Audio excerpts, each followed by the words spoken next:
ఒకసారి గరుడ శ్రీకృష్ణుడితో భూమి మీద నాకన్నా వేగంగా వెళ్లే ప్రాణి ఉందా ప్రభు అని అడుగుతుంది. అది విన్న సుదర్శన చక్రం ఈ లోకంలో నాకన్నా శక్తివంతమైన ఆయుధం ఉందా అని అడుగుతుంది. ఇదంతా విన్న సత్యభామ త్రేతాయుగంలో మీ భార్య సీత కన్నా నేను అందంగా ఉన్నాను కదా అని గర్వంగా అంటుంది. ఈ ముగ్గురి మాటలు విన్న కృష్ణుడు ఎలాగైనా వీరి అహంకారానికి తగిన గుణపాఠం చెప్పాలని గరుడతో హిమాలయ గుహలో ఒక వానరం తపస్సు చేస్తూ ఉంటుంది. దానితో మీకోసం ద్వారకలో సీతారాములు ఎదురు చూస్తున్నారని చెప్పమని పంపుతాడు.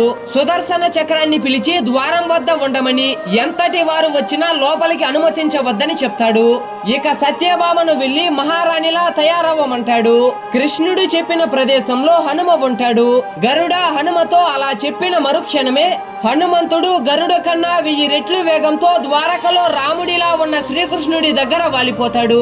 ద్వారం వద్ద నిన్ను ఎవరు ఆపలేదా హనుమ అని శ్రీకృష్ణుడు అడగగా, ఒక చక్రం ఆపడానికి ప్రయత్నించింది స్వామి, కానీ దానితో యుద్ధం చేస్తే మిమ్మల్ని కలవడానికి ఆలస్యం అవుతుందని మింగేశానని సమాధానం ఇస్తాడు.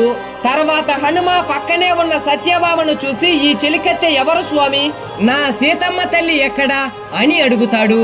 ఇలా శ్రీకృష్ణుడు హనుమంతుడి ద్వారా ముగ్గురికి కళ్ళు తెరిపిస్తాడు. అందరూ చెప్పండి జై శ్రీకృష్ణ. నా పేరు కింద ఉన్న లింక్ ఓపెన్ చేసి దుర్గామాత మహిషాసురుడిని ఎందుకు చంపిందో ఫుల్ వీడియో చూడండి.